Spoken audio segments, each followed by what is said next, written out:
Hi friends, मी Prajakta. Chat कॉर्नरच्या या नव्या भागामध्ये आपल्या सगळ्यांचं स्वागत. खरं तर लग्न सराईचा मोसम नुकताच संपलेला आहे किंवा काही ठिकाणी तो चालू देखील आपल्याला पाहायला मिळतोय. मात्र झी मराठीवर सध्या जी सिरियल सुरू आहेत त्यामध्ये मात्र लग्नाची सगळी धामधूम पाहायला मिळतेय. एक नाही तर आतापर्यंत अनेक नवरे येऊन गेलेले आहेत. आता या नक्तीला नेमका कोण नवरा हवाय हा प्रश्न आपण थेट प्राजक्ताला विचारूयात. प्राजक्ता, कसा नवरा हवाय? अगं किती बघणार आहे आणि सगळे एक येऊन गेलेत तरी तुला पसंत पडत नाहीये किंवा तुमचं जुळत नाहीये? अनफॉर्च्युनेटली जुळत नाहीये. पण मला असं वाटतं की सगळ्या महाराष्ट्राचं असंच म्हणणं असेल ना की लवकर जुळू नये, कारण आम्हाला खूप सारे सेलिब्रिटीज या कार्यक्रमात येत आहेत, ते बघायला मिळेल, काय धमाल घडते ते बघायला मिळेल. त्यामुळे नको जुळू दे लवकर लग्न, असं त्यांचंही म्हणणं असेल कदाचित. नाही, आम्हाला तर आवडेलच. आणि प्राजक्ता बरोबर नेमकी कोणाची जोडी जुळणार हा देखील सगळ्या महाराष्ट्राला पडलेला प्रश्न आहे. काही उत्तर आहे तुझ्याकडे? नाही, काहीच नाही. कारण खरंच चॅनल आणि प्रोडक्शन हाऊसने सुद्धा आमच्याशी डिस्कस नाही केलेलं आहे, मला रिव्हील नाही केलं किंवा त्यांनी पण मे बी ठरवलेलं नाहीये की कोणाशी लग्न लावून देऊया बाबा हिचं. हा विचार त्यांच्याही मनात नाहीये. कदाचित एवढे सगळे सेलिब्रिटीज येऊन गेले, त्यापैकी कोणीतरी एखादा असेल किंवा आणखी वेगळाच तिसराच कोणीतरी येईल, असं काही होऊ शकतं. त्यामुळे अजिबात आयडिया नाही आणि मला वाटतं सगळ्यांनीच अनभिज्ञ असावं. ते जे काय होईल आहे त्यावेळेस त्यात मजा आहे. पण ही जी नक्ती आहे ना, ती एकदमच म्हणजे आधीची रेशीम गाठी मधलं तुझं जे कॅरेक्टर होतं आणि त्यानंतरचं हे कॅरेक्टर एकदम 360 चेंज आहे. आता तू अगदी सिरियस मॅच्युअर्ड अशी तिथे होतीस आणि आता इथे एकदम अशी उत्फुल्ल, उत्साहित आणि प्रत्येक गोष्टीला अशी लगेच क्विकली रिॲक्ट होणारी. काय तयारी केलीस या कॅरेक्टरसाठी? अगं नाही, ते किडे होते आत थोडे म्हणजे प्राजक्ता तशीच आहे. प्राजक्ता थोडी असं नाही म्हणता येणार, कारण मेघनाशी पण मी खूप रिलेट केलं होतं आणि त्याही आधी ज्या काही मालिका केल्या होत्या त्यात पण मला असं वाटायचं की हा, हे माझ्याशी जरा साधर्म्य आहे या कॅरेक्टरचं. मला वाटतं ते छोटे छोटे कप्पे असतात वेगवेगळे आपले इमोशनल कप्पे, आणि त्या कॅरेक्टरच्या वेळेस ते उघडले जातात. त्यापैकी हा एक उघडला गेला आणि मला खूप बरं वाटतंय हे कॅरेक्टर साकारताना. कारण खरं तर जेव्हा मी टीन एज मध्ये होते तेव्हा मी खूपच अशी झापडं लावून चालणारी मुलगी होते, खूप सिन्सिअर, स्टुडियस असं वगैरे.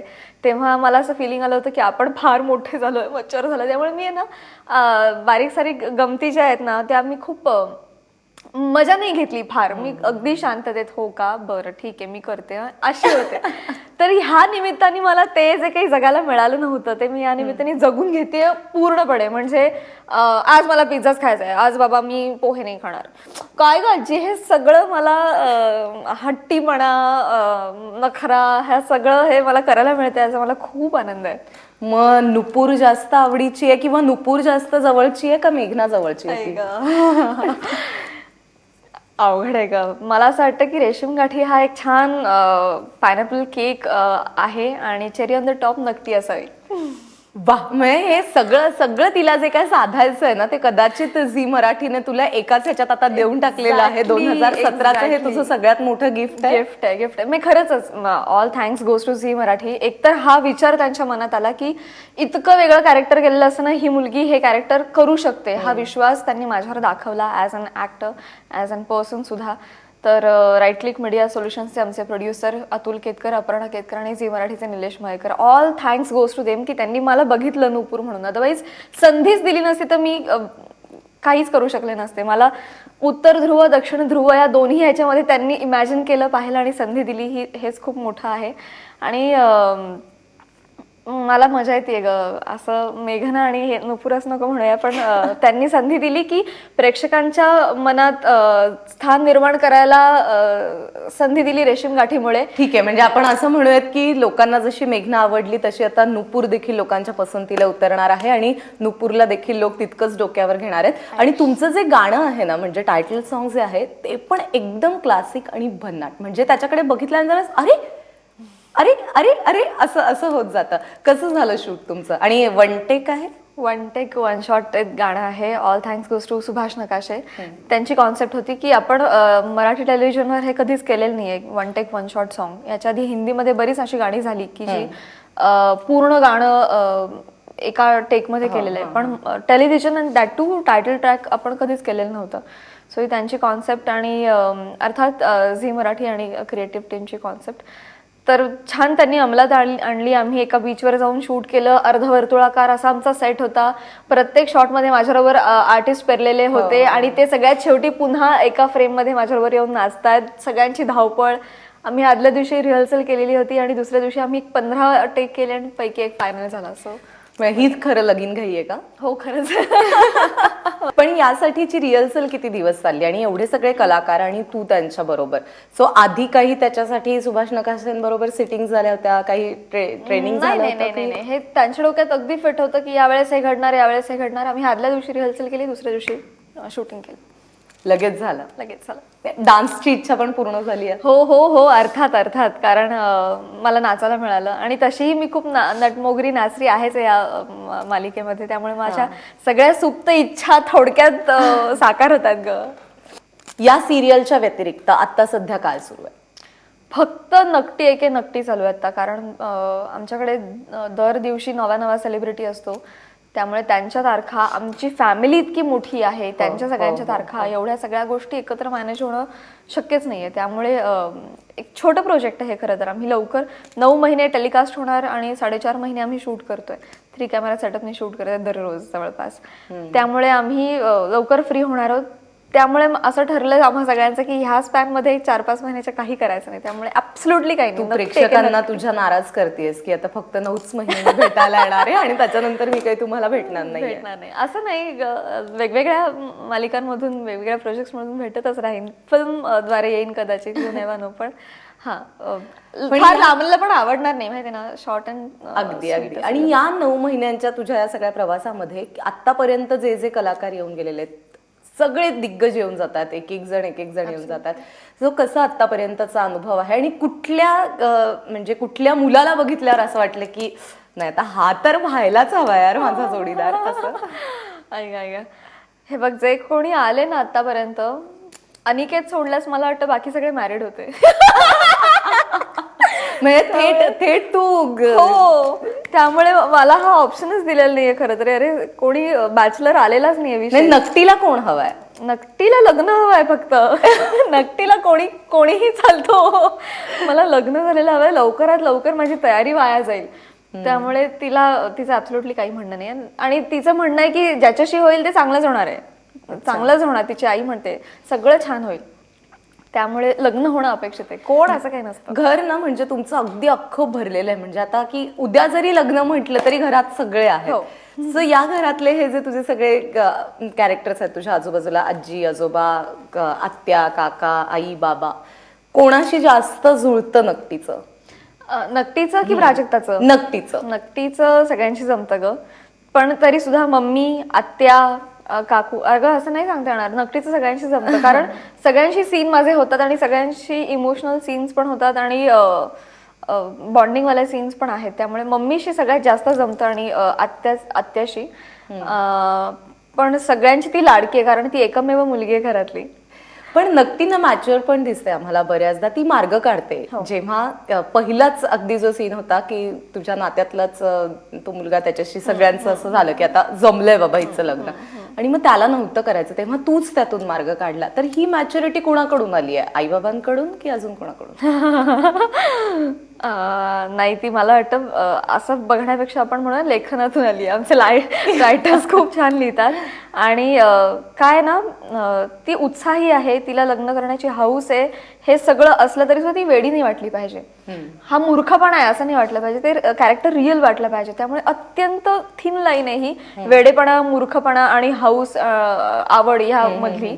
आणि ते अत्यंत उत्तम पद्धतीने सांभाळतात आमचे dialogue writers, Pralhad, screen play writers Pallavi आणि किरण, आणि ज्यांची कॉन्सेप्ट आहे अतुल केतकर. अतिशय त्यांचं काम सगळ्यात जास्त अवघड आहे आणि ते अतिशय मस्त पार पडतात. त्यामुळे हे त्यांचं क्रेडिट आहे. पण आधीची सुद्धा रेशीम गाठी जी सिरियल होती त्यामध्ये देखील मोठं कुटुंब, एकत्र कुटुंब, आणि आता नकटीच्या लग्नाला यायचं हा मध्ये पण एकत्र कुटुंब. काय वाटतं एकत्र कुटुंबाच्या अशा फॉर्मॅटमध्ये काम करताना? खूप धमाल येते, खरंच सांगते. आणि त्याही पलीकडे जाऊन मी म्हणेन की ह्या आधीच्या कार्यक्रमांमध्ये, मालिकांमध्ये मी म्हणत असेन की ऑन पेक्षा ऑफ स्क्रीन मला जास्त मजा येते. ते कधी कधी हाफ हार्टेड पण असेल कदाचित, पण ह्या वेळेस मी अगदी ठामठोकपणे सांगते की खरंच ऑन पेक्षा ऑफ स्क्रीन आम्ही खूप धमाल करतो. कारण निर्मात्यांनी निवडतानाच असे कॅरेक्टर्स निवडलेत की आम्हाला आहे ना ठार वेडे लोक हवेत, ही ही ही अर्ध वेडी आहे, ही नको, आम्हाला ठार वेडे हवेत, हा ही ठार वेडी आहे, हिला घ्या. किती आहेत असे ठार वेडे किती आहेत? सगळे वेडे आहेत. म्हणजे तू येशील ऑफस्क्रीन आम्हाला बघशील जेवताना स्पेसिफिकली, तर लक्षात येईल की नाही सगळ्यांचे स्क्रू गेलेले आहेत. त्यामुळे खरंच ऑफस्क्रीन खूप धमाल करतो आम्ही. आणि मला असं वाटतं तो मॅडनेस ऑनस्क्रीन उमटतो, कारण आमची मालिका अशीच आहे ना की तुझ्यापेक्षा मी किती वेडा, तुझ्यापेक्षा मी किती वेडा, एक मिनिट मी सगळ्यात अव्वल वेडी आहे, ह्यात गंमत आहे. त्यामुळे आम्हाला सगळा जो मॅडनेस करायला मिळतो ना, लहान मूल जे आपलं दडलेलं असतं, जे मध्ये मध्ये असं डोकावत असतं, ते ह्या मालिकेमध्ये आम्हाला लहान मुलंच साकारायला मिळतं. त्यामुळे खूप सगळेजण एन्जॉय करतो. पण ऑफस्क्रीन जसं तू आता सांगितलं की जेवताना खूप मजा येते किंवा एरवी मेकअप करताना देखील 4 गोष्टी असतील, तर असं काही या 4-5 महिन्यांमध्ये असं काही घडलंय की अरे हे कायम लक्षात राहणार, कुठेही आता पुढचं कुठलंही प्रोजेक्ट केलं तरी हा किस्सा कायम लक्षात राहणार? अरे खूप आहे तसं आहे. पण एक मी माझा फेवरेट एक जो आहे तो मी सांगते. माझी मम्मी जी तशीही फंबल मास्टर आहे, सॉरी पण आहे ना, तिचं काय होतं, ती फास्ट विचार करते आणि फास्ट बोलते, तर ते लिंकअप होत नाही, म्हणून ते तसं होतं, असं आम्ही तुम्ही ठरवलेलं आहे. नाही तसं आहे पण, आणि काही प्रमाणात. तर ऑलरेडी ती सिरियलमध्ये पण आहे ना चुकीच्या म्हणी बोलत असते. म्हणजे गरज ही शोधाची जननी आहे, अशी ही म्हण आहे. तर मालिकेत लिहून येतानाच तिच्या तोंडी अशी वाक्य येतात की गरज ही शोधाची वहिनी आहे. त्यातही ही म्हणते गरज ही शोभेची वहिनी आहे. म्हणजे लेखकांना दुसरं काही करायची गरजच नाही पडणार आहे. म्हणजे इतकी तिच्यामुळे मला वाटतंय ना, आम्ही ऑफस्क्रीन खूप मज्जा करत असतो. आणि जेवणाच्या टेबलवर सुद्धा चिकन असेल तर लोकांचा उत्साह, त्यांचे चेहरे, नॉनव्हेज असेल तर, आणि प्रत्येक जण आपापल्या घरून वेगवेगळ्या भाज्या डब्बे घेऊन येतो. आणि एका पॉइंटला असं असतं ना की आम्ही प्रोडक्शनचं जेवण जेवतच नाही. मला लक्षात येतं सगळ्यात शेवटी आज मी सगळं इथलंच जेवलीये, तिकडचं प्रोडक्शनचं जेवलेलीच नाहीये. तर मला वाटतं ह्या गोष्टी दर जेवणाला दुपारच्या मला लक्षात आठवणी. आणखी बऱ्याच गोष्टी आहेत. म्हणजे प्राजक्ताकडून खास करून आणखी जाणून घ्यायचंय ते म्हणजे की या सिरियलच्या मागे, पडद्यामागे जे काय घडतंय ते नेमकं कसं घडत असतं, आणि सगळेच शॉट वन टेक होतात का, की ह्यांच्या सगळ्या धमाल गोंधळामध्ये डिरेक्टर एकीकडे राहतो आणि कलाकार एकीकडे राहतात? या सगळ्याबद्दल बोलायचं. एक छोटासा ब्रेक घेऊयात. पाहत रहा चॅट कॉर्नर.